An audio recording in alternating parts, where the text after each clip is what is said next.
and welcome to Sport This Morning. I'm Cecilia Amagwe. It's great to have you join us again. I'm Tayo Salah. Let's get started with the show. We're starting with the Super Falcons. They said they just got started after whitewashing Mali 6-0. So it's just a good way to start. I mean, that's the gaffer talking tough right there. It is, allowed as long as the team goes out and so she doesn't end up with egg on her face.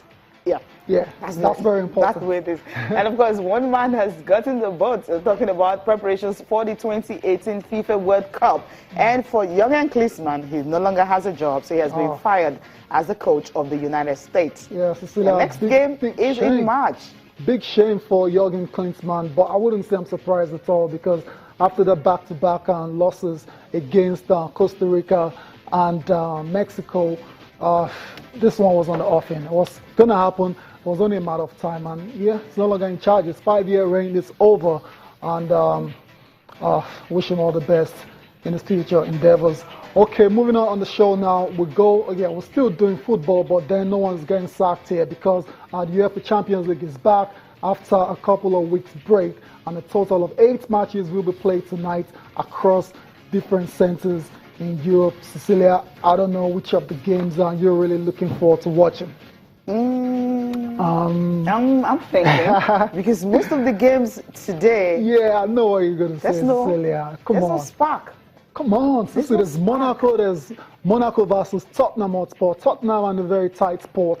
They need to go to France and get a win. Okay. So that looks like it's potentially.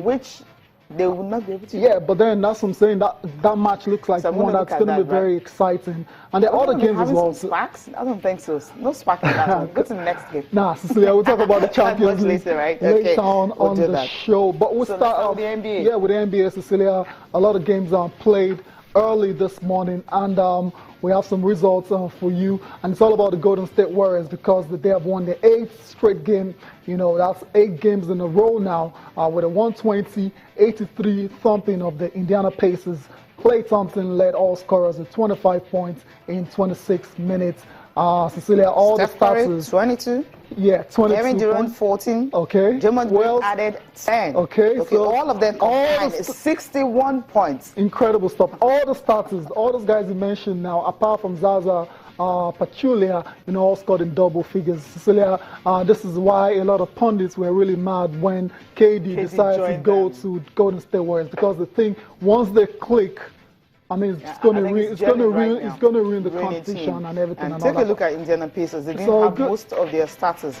The Pacers they played with Paul George, had ankle injury, Miles Turner, ankle injury, 6th man of the year, talking about CJ Miles, knee injury. And in the third quarter, Jeff Teger also got an ankle sprain. So at the end of the day, it was just not a good day for Indiana Pacers. So 120-83. That was a proper old-fashioned thrashing, and that's the worst loss ever in the NBA. In other games, James Harden scored 28 points, 11 assists, 8 rebounds to propel the Houston Rockets to a 98-96 victory over the Detroit Pistons. Mike Conley had 31 points, and Memphis Grizzlies defeated the Charlotte Hornets 105-90 for their 5th straight win. That's another team to really watch out for. There, Vince Carter had 10 points, 5 assists and 5 rebounds off the bench in that game. Kawhi Leonard scored 24 points and grabbed 9 rebounds to lead the San Antonio Spurs past the Dallas Mavericks 96-91. Last but not the least, Chris Paul scored 26 points and had 12 assists. Blake Griffin also scored 26 points as well to lead the Los Angeles Clippers past the Toronto Raptors 123-115. Cecilia, the Clippers are going great guns at the moment.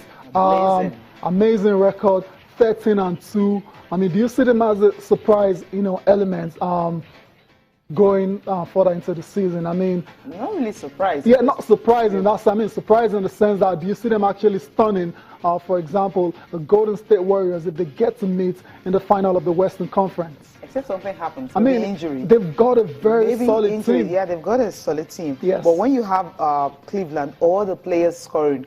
Check what happened last night. I mean, when you have every player getting everyone clicking and all that, so it's going to be difficult for LA Clippers. They shouldn't even think about a win, but it can be close. It can be close, I'm not right? expecting an upset. Because I'm looking at the roster. I'm looking at the starting 5 for the Clippers. We talked about Chris Paul, still arguably one of the best point guards in the league.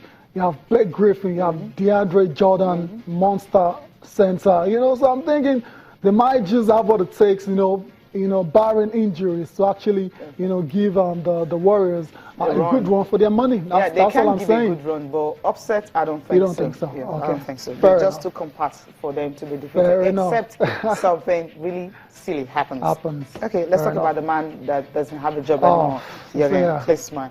I mean, I was thinking, his contract was supposed to have expired 2018, but he was supposed to lead them, to the World Cup. But right now, they're in danger of not even qualifying for the World Cup for the 8th consecutive time. But for a very long time, they've been qualifying. They just have a way of actually making it. And even in that last World Cup, they got to the quarterfinals. Since 2011, he's been fantastic to me. But the Americans actually wanted the kind of transformative changes. That's the word they use, transformative changes, after Bob Bradley left in 2011. But they haven't seen that. And they also said that some of the players actually rejected his way of coaching or something. They said tactically, he wasn't top-notch. But I'm looking at the U.S. Do they have the talent? No, Cecilia. First of all that talk about the players now actually, warming up, warming to his tactics and everything. I think that's just, his system. Yeah, that's just side talks. What has happened is they have lost two crucial games back-to-back. They lost at home against Mexico, a World Cup qualifier. They lost away 4-0 against Costa Rica, I think, meaning they're bottom of the CONCACAF group.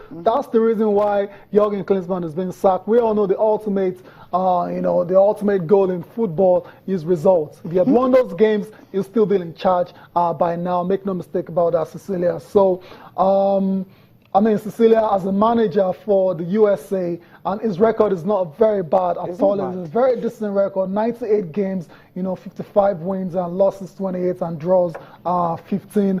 Good record, but all these things don't count, because in football, what they say is he is good as the last result. The last 2 games. They lost the last 2 games, and that's why he's no longer in charge now. It's a big shame for Jürgen Klinsmann. I thought he's done a good job, for the USA. Remember, he led them out of that group of death in Brazil at the World Cup. So, I don't know. Even Portugal in that group, so it tells you that he is really a good coach, but sometimes results matters.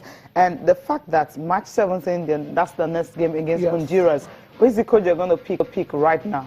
Is there a jobless coach around? No, Cecilia, actually, the U.S. Soccer Federation, they haven't really named the replacement. But I'm just trying to... Okay. According to sources that are close to the situation, we're hearing Bruce Arena, the former coach, used to be in charge before they actually started negotiations with him, and he might just be taking over for a second time as the coach of the U.S. men's national football team.